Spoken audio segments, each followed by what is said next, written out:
Olá! As mensalistas estão perdendo espaço para as diaristas do emprego doméstico. Segundo informações da Pesquisa de Emprego e Desemprego, somente em 2018 o número de pessoas que trabalham por dia aumentou 2,2 pontos percentuais. Hoje em dia, segundo o Ibope, apenas 4% da população brasileira tem empregada doméstica mensalista. Porém, apesar de todas as mudanças que a sociedade observou com o passar dos anos, a relação desta profissional com os patrões pouco se modernizou. Mesmo que em algumas casas possa existir um sentimento de afeto de ambas as partes, ainda existem particularidades da profissão, como a informalidade ou pagamentos extrasalariais, por exemplo, que sustentam as raízes da subordinação do mais fraco dentro dessa relação. Foi refletindo sobre essas questões que a jornalista Laurizene escolheu este tema como seu trabalho de conclusão do curso de jornalismo aqui na Universidade Presbiteriana Mackenzie. O resultado foi o documentário Dentro do Lar, baseado na sua própria história e de sua família, e a convivência com as empregadas domésticas. O Doc Oficina de hoje fala sobre este tema e também sobre a realização de um documentário em primeira pessoa. Laurizene é a nossa convidada. Olá, Laura, seja muito bem-vinda. Obrigada por ter aceitado o nosso convite. Obrigada pelo convite. Bom, eu queria começar falando da sua relação com a Amanda e a Amália. Se você sente falta dessa relação com ela? Eu sinto muito. Isso foi um processo também de descobrimento durante o trabalho, né? Porque eu fui perceber que realmente eu sinto muita falta delas na minha vida. É até uma questão assim de gratidão pelo que elas fizeram, né? Poxa, elas fizeram tanto por mim e eu não tenho contato com elas, eu não falo mais com elas. Então eu achei que eu precisava me fazer mais presente, né? E foi, eu acho que quando eu decidi fazer, né, o trabalho, mas também tentar criar esse laço de novo. E quando eu as encontrei foi como se nada, nenhum tempo, não tivesse passado dá pra ver no anos, assim. Foi muito gostoso, mas sinto falta, assim, porque elas foram pessoas muito importantes, né? Era como se eu tivesse perdido um ente da minha família, né? Sim. Porque elas estavam lá todo dia e o afeto era muito grande, né? E você acha que você teria sido uma pessoa diferente se não fosse criado por elas? Com certeza. Elas até, durante as nossas conversas, né? A minha babá, Amanda, ela fala que se preocupava muito em me tornar, né, uma menina humilde. Porque ela queria que... Eu lembro que ela ficava muito brava com isso, quando eu era criança, se eu dava algum indício, assim, de arrogância, ou falar em um tom de superioridade com ela, ela na hora me repreendia muito, assim, não, porque eu quero que você seja humilde, né? E ela tinha quantos anos na época? Ela tinha 19 anos. Então, olha quanto eles são, né? E é tão jovem. Então, eu teria com certeza sido muito diferente, porque elas trouxeram uma vivência de uma outra realidade para mim que eu não teria tido convivendo só com os meus familiares, com as pessoas que eram do meu meio, né? Da minha escola, da minha família. Então elas trouxeram assim uma outra realidade para dentro da minha casa, que eu acho que foi muito importante sim na construção do meu caráter. Tem um trecho no seu documentário que a sua mãe, ela disse se sentir invadida quando tinha uma empregada doméstica em casa. Vamos assistir um pedacinho desse trecho. Sinto falta. Achei que tá muito bom assim, porque sinceramente eu não gosto de pessoas estranhas dentro de casa. Minha casa eu considero como sendo um santuário. E eu acho que ela fica invadida. Hoje, se você pudesse, já tivesse filhos, pudesse escolher entre você criar seus filhos ou uma empregada doméstica, qual seria a sua escolha?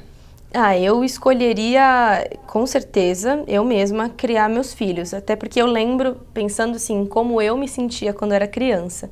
Porque apesar delas serem ótimas, delas terem sido maravilhosas comigo, elas não eram minha mãe, né? A presença materna é, sim, muito importante para a criança. Na época, óbvio, minha mãe não tinha como, ela fazia faculdade, não tinha tempo hábil para ficar o dia inteiro comigo, como a Amanda ficou comigo, como a Amália ficou comigo. Mas eu acho que é importante, sim, essa figura materna, e nos dias de hoje, né, ainda mais pensando assim, eu quero que o meu filho tenha uma visão do que é a vida real, entendeu? Não quero que ele ache que... Porque eu, na minha cabeça, eu achava que tinha Amandas e Amálias nas casas de todo mundo, entendeu? que a vida era assim para todo mundo. Sempre, vai ter alguém para fazer esse serviço da casa, vai ter alguém para limpar a sujeira que eu fiz. E não é assim. Isso eu fui descobrir também depois morando sozinha.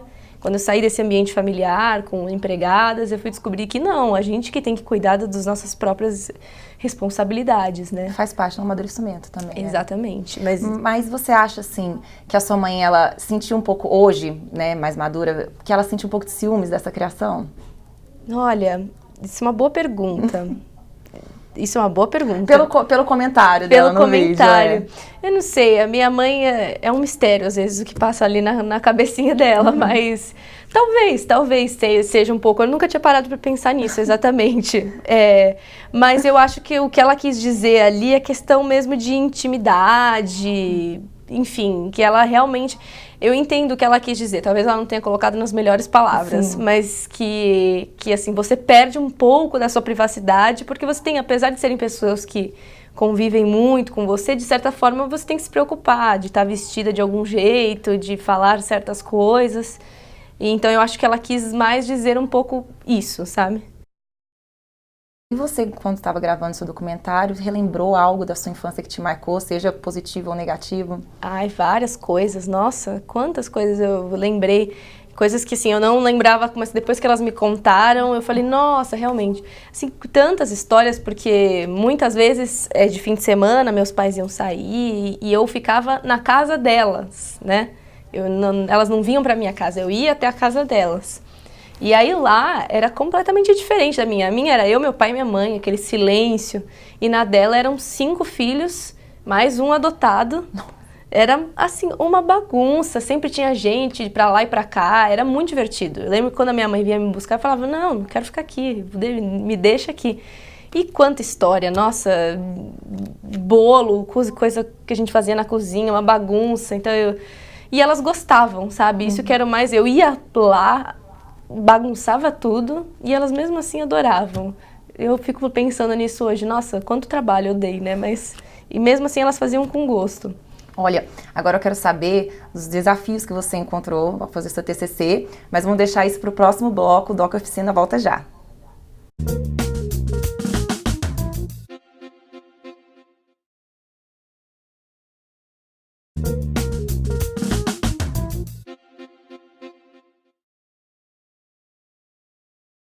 O Doc Oficina está de volta, hoje aqui com a minha convidada, Laurizen. Bom, Laura, no último bloco, eu queria saber dos desafios que você enfrentou durante o seu TCC. Você pode contar pra gente? Claro.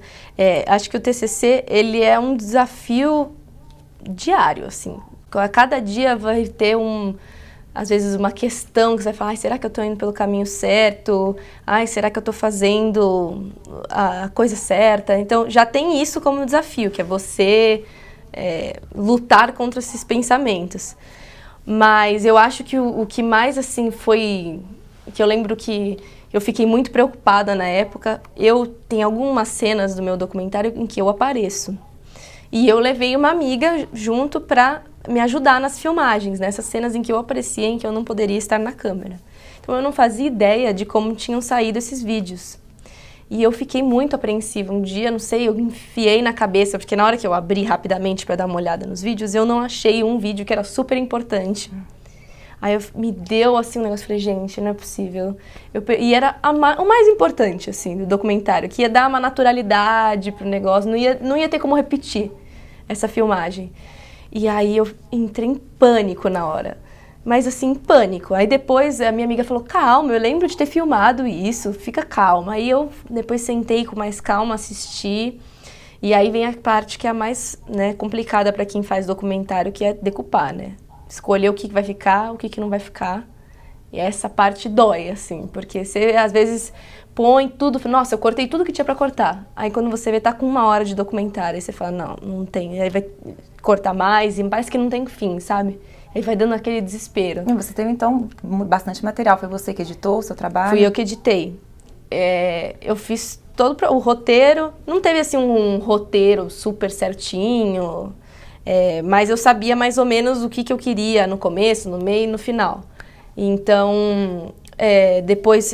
Eu participei de todo o processo. Não quis que ninguém editasse, porque eu queria saber exatamente o que ia estar em cada lugar, a música, que eu quero que a música... Com isso eu sou muito perfeccionista. Às vezes eu assisto uma coisa e falo, nossa, a música podia ter começado 2 segundos depois, sabe? Então eu queria ter ali o controle total do que eu estivesse fazendo. Então, mas eu tive que me disciplinar muito, assim, eu acordava de manhã, mesmo quando não tinha aula, eu falava, bom, vou acordar, eu vou até o Mackenzie, e de tal hora a tal hora eu edito, depois eu vou trabalhar, aí eu volto, era tudo assim, sabe, cronometrado. Disciplinada. Todo dia eu ia lá cortar um pouquinho, senão não ia conseguir.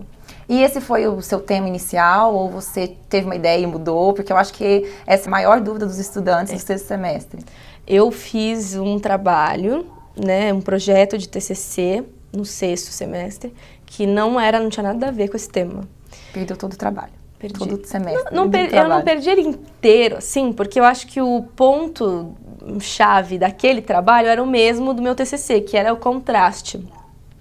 Né? Então lá eu ia fazer sobre famílias que vivem no mesmo bairro, mas são de realidades completamente diferentes. Ou seja, um contraste ali também no mesmo espaço social, que nem era no meu documentário, né? Só que menor e dentro da minha casa, né?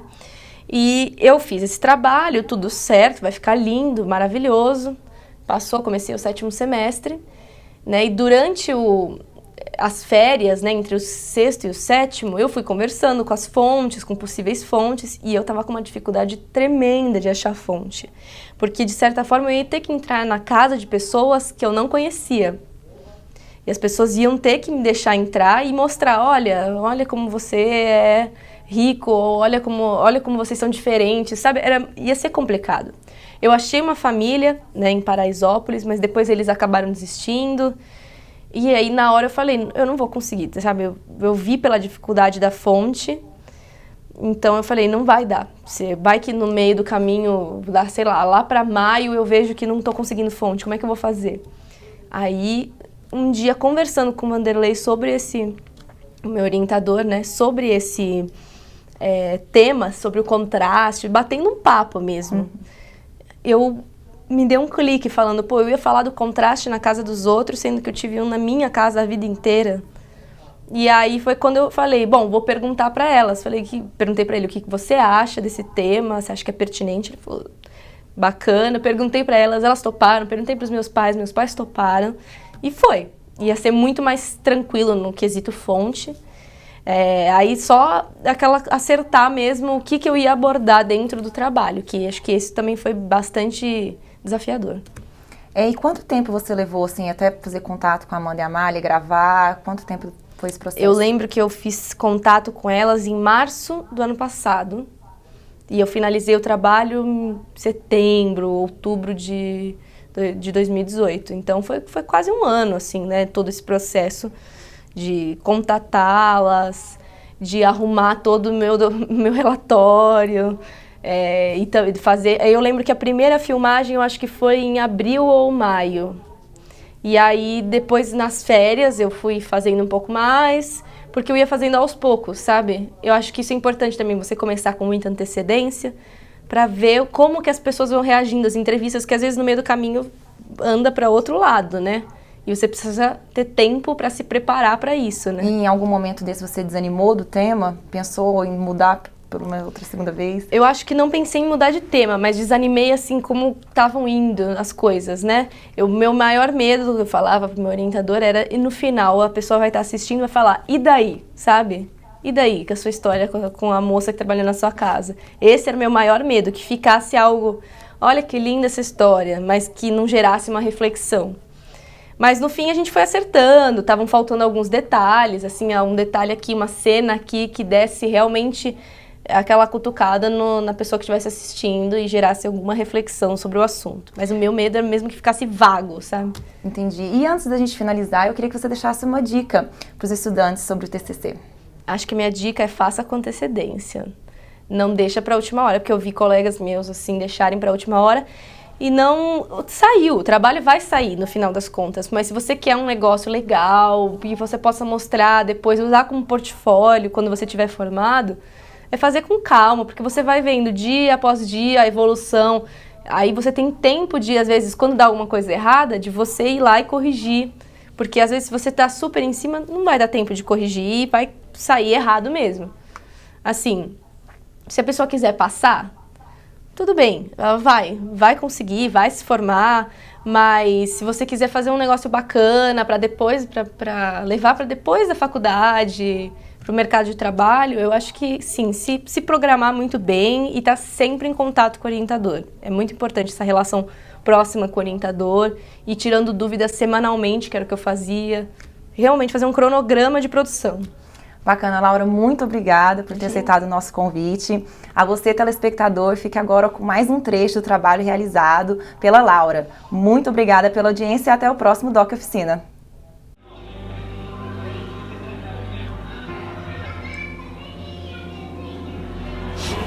Sim. Desculpa.